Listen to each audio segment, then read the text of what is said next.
Congratulations, new network administrator.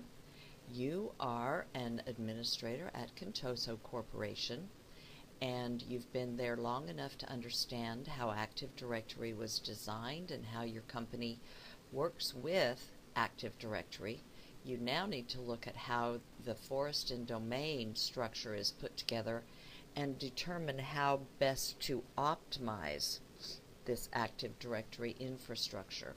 So when you look at question 1, it says that your manager told you that he wanted you to look at all aspects of the IT department and determine how to optimize. So now how would you accomplish this setup for Contoso? Obviously, you're not going to just jump right in and begin controlling and making changes, etc. The first thing you really have to do is a thorough analysis of exactly how the forest and domain are set up at this time at Contoso. You need to look at the Active Directory structure, including users and computers, domains, active domains and trusts, sites and services. You've got to look at all of that information in the organizational infrastructure before you make any decisions. After you look at the Contoso Corporation, including the purchase of a datum, you need to recommend, would you recommend keeping 2 forests or would you recommend merging them into one?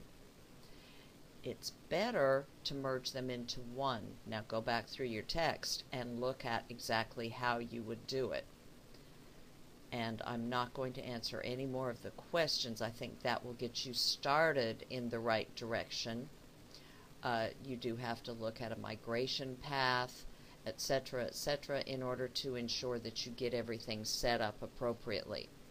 So now let's actually look at how we'd complete the lab in Contoso. The first thing we're going to do is log on to ARWDC01 as the datum administrator. So as we can see right here, we're already on ARWDC01, domain controller. This is Windows Server 2008 Release 2. That is something that is important for us to look at. So let's go ahead and log in with our typical password.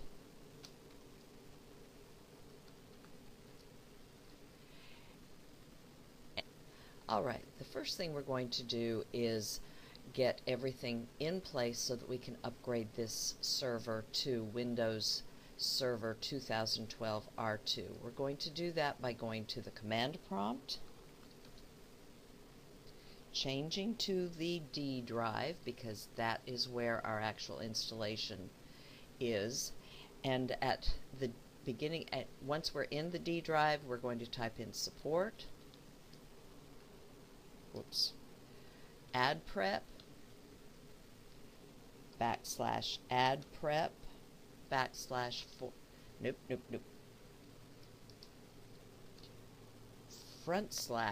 /forest prep. And here we have a warning. We're just now going to type C and press enter. So essentially we're telling it we want this commanded on or installed on C. Now it's verifying the signature and verifying the software.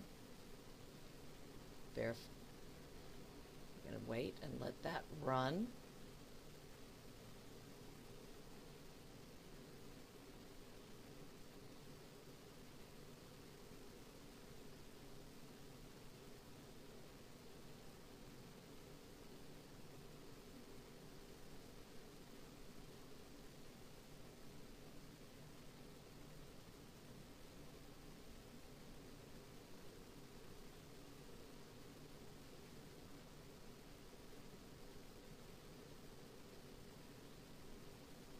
Continuing to run.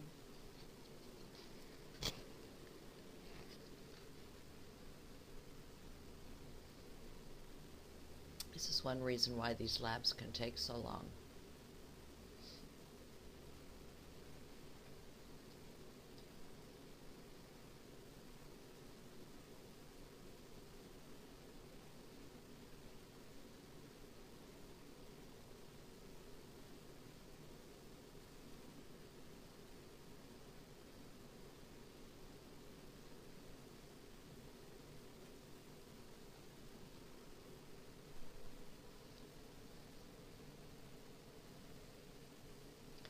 some of what we're doing here is, particularly with Windows 2008, we have to seize the schema from the primary domain controller, or we have to make sure that that schema remains in place but is prepared to be upgraded to Server 2012.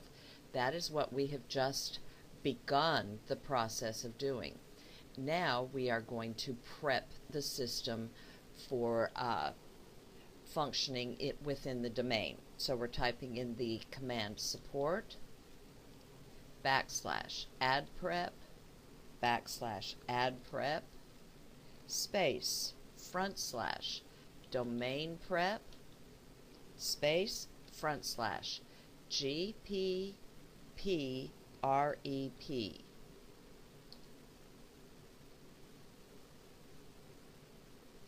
So we're looking for a group policy for prep, and perhaps I typed this in incorrectly. It says that no group policy object updates needed. Okay, so we're already good.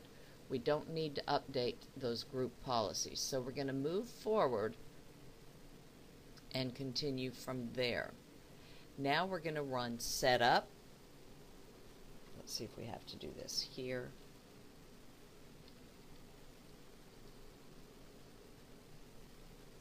Yes. And now we actually start installing Server 2012. We're going to install now.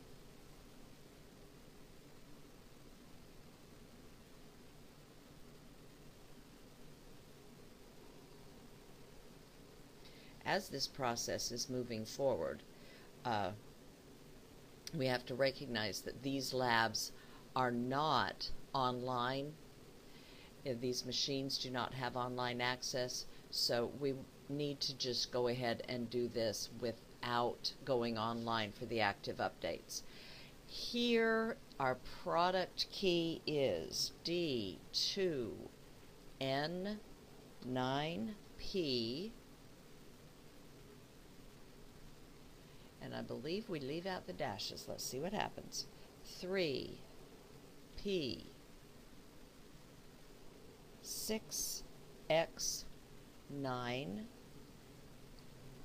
2R 3 9C 7 RTD, nope, RTCD MDVJX MDVJX. Yeah, it's putting in the dashes for us, so we don't have to worry about that, and we're clicking next. All right. We want to have Server 2012 R2 standard with the GUI. We don't want the core installation. We want to have the graphical user interface because we're probably not all that good. I know I'm not all that good at just working at the command prompt. I would prefer, if possible, to have the graphical user interface. In situations where you really need this server hardened and secure, you would want to go to the core installation, even if you needed to look up your various commands in order to perform the functions that you need to do. So just be aware of that. The server core installation ends up with a server that looks much like a Linux installation.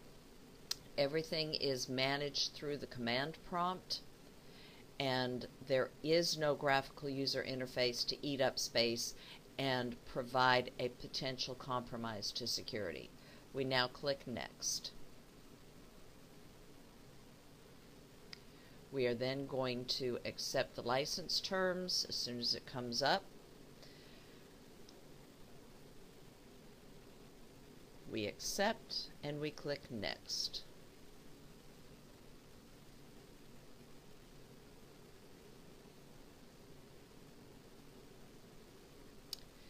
Here we are going to install Windows and keep the files,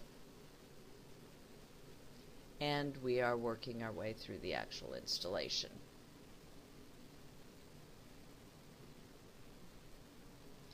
Here is the compatibility report.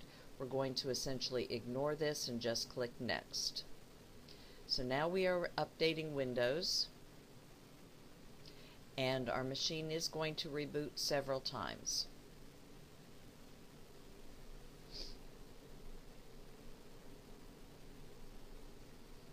I'm going to pause this until we get all of this completed. I'm not going to make you sit and watch it, and then we'll continue.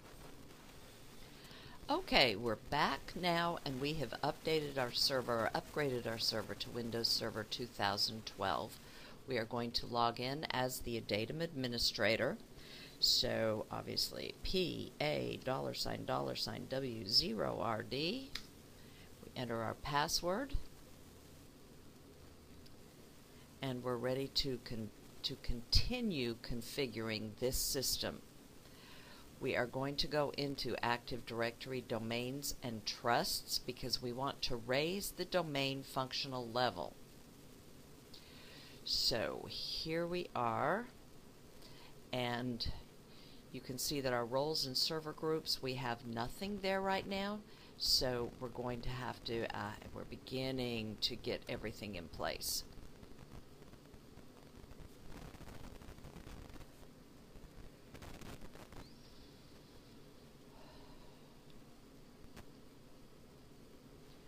Click on Tools, and we're going to go into Active Directory Domains and Trusts.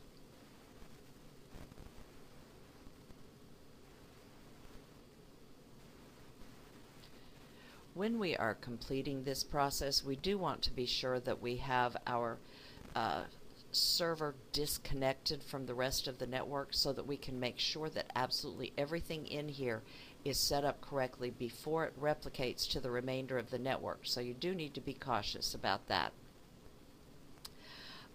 We now want to raise the domain functional level, so we're going to do a right mouse click on a datum.com, raise the functional level, and here we are also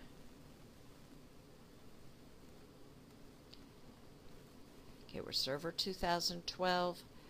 We want to make sure that it's Windows Server 2012 R2. So make sure you select the R2, and then you can go ahead, click on Raise, and then we're going to say OK. And OK again. Now, happily, between Server 2008 to Server 2012 R2, the domain functional level can be reversed. Typically, that would not be the case, but we can reverse it if need be.